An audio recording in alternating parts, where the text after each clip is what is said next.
But saying that Jordan can struggle to make friendships and relationships with people that he doesn't know, and the fact that he's only been here since his 4th week, and he's built such a close relationship and a bond with Maggie, and the fact that he'll even go independently on his own with Maggie without staff, that is a massive achievement, and it's something that he's never been able to do before. And in school he does have staff, sometimes two to one staff, doesn't he?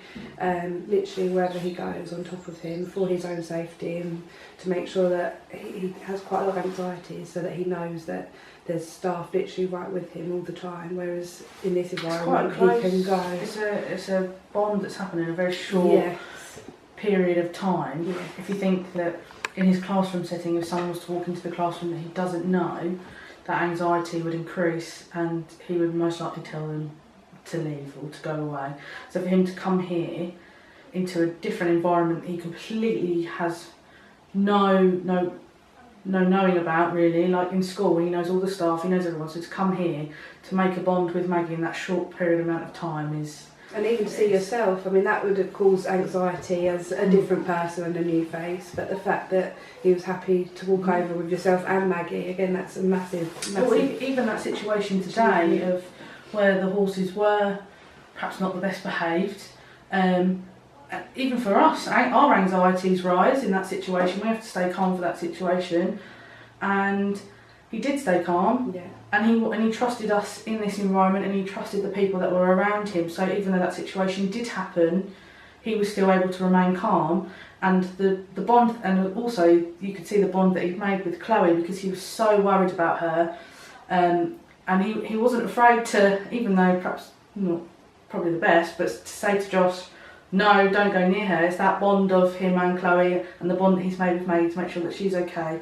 It is really good. And that's not only working on his empathy skills, which again he can struggle with, and finding out how other people are feeling, and even himself how he's feeling. So that's a massive achievement over the last few weeks, to see that one of the horses is upset, one of the horses is worried, and that Maggie might be worried. So for him to be able to recognise that something's not right, which is why he wanted to carry on with he wanted to carry on and make sure that everyone's okay. The usual behaviour for him is to say, no, I don't want to do it anymore, and go. If something was to go wrong that he's not really comfortable with, he will say he doesn't want to go on it again. Yeah. So for us to say, right, shall we finish early, for him to say no and still want to lead the horse around independently and have that independent time with Chloe is brilliant, and for him to carry on as well. And he's able to speak about what he wants rather than show it through behaviour, which is another way. Well, I was astounded when we were looking at the images, and he was like, right, next job, go and lead Chloe. Yeah. Wasn't, normally you'd go to him, what do you want to do? Oh, I don't know. Yeah. I don't know.